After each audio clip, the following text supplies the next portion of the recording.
आकार और स्थिति। भारत विश्व की प्राचीनतम संस्कृतियों में से एक है। पिछले 5 दशकों में भारत ने सामाजिक आर्थिक रूप से बहुमुखी उन्नति की है। कृषि, उद्योग, तकनीकी और सर्वांगीण आर्थिक विकास में अद्भुत प्रगति हुई है। भारत का विश्व इतिहास में भी महत्वपूर्ण योगदान रहा है। भारत एक विशाल देश है।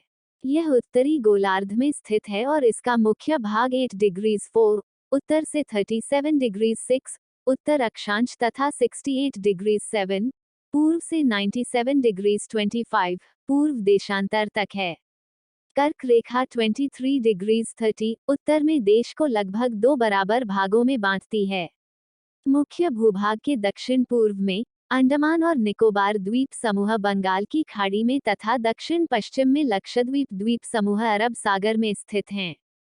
भारतीय संघ राज्य का सबसे दक्षिणी बिंदु, जो इंदिरा बिंदु कहा जाता था, सन 2004 में सुनामी लहरों के कारण समुद्र में जलमग्न हो गया।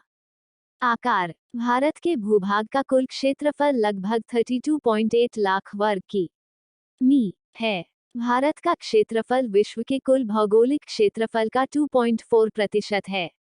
चित्र 1.2 से स्पष्ट है कि भारत विश्व का 7वां बड़ा देश है। भारत की स्थल सीमा रेखा लगभग 15,200 कि.मी. और समुद्री तट रेखा अंडमान और निकोबार द्वीप समूह तथा लक्षद्वीप समूह के साथ 7,516.6 कि.मी. है। भारत के उत्तर पश्चिम, उत्तर तथा उत्तर पूर्वी सीमा पर नवीनतम विलित पर्वत है।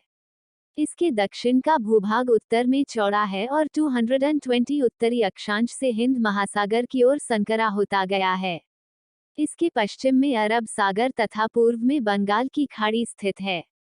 गुजरात से अरुणाचल प्रदेश के स्थानीय समय में 2 घंटे का अंतर है, अतः 82,030 पूर्व देशांतर रेखा को भारत की मानक याम्योत्तर माना गया है, जो कि उत्तर प्रदेश में मिर्जापुर से गुजरती है।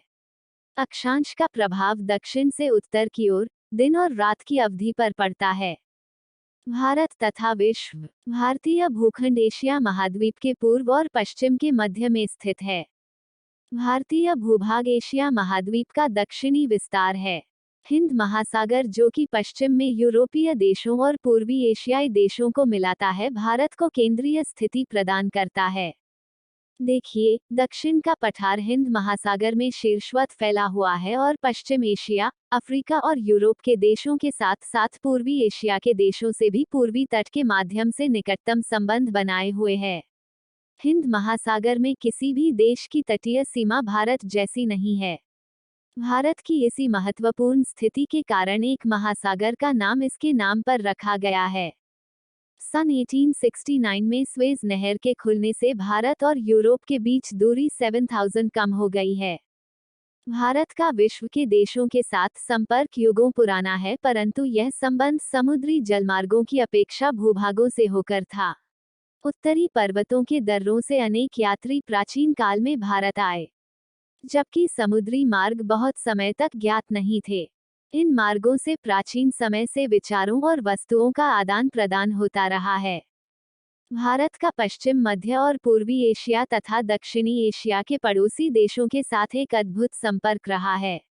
इसी प्रकार उपनिषदों के विचार, रामायण तथा पंचतंत्र की कहानियां, भारतीय अंक एवं दशमलव प्रणाली आदि संसार के विभिन्न भागों तक पहुंच सके। मसाले, मलमल आदि कपड़े तथा व्यापार के अन्य सामान भारत से विभिन्न देशों को ले जाए जाते थे।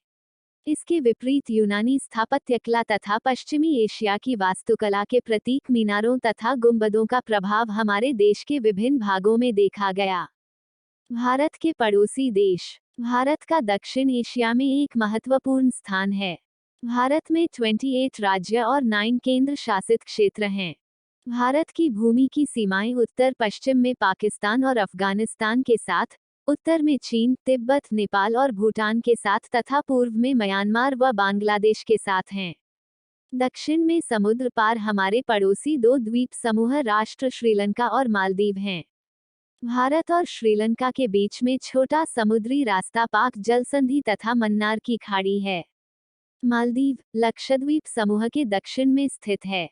सन 1947 से पूर्व भारत में 2 प्रकार के राज्य थे, प्रांत और रियासत। वायसराय द्वारा नियुक्त अंग्रेज अधिकारी प्रांतों पर शासन करते थे और रियासतों का शासन स्थानीय शासकों द्वारा पैतृकता के आधार पर अंग्रेजी शासकों की प्रभुसत्ता मानकर स्वायत्तता से किया जाता था। अपने पड़ोसी देशों के साथ भारत के भौगोलिक और ऐतिहासिक संबंध बहुत अच्छे रहे हैं।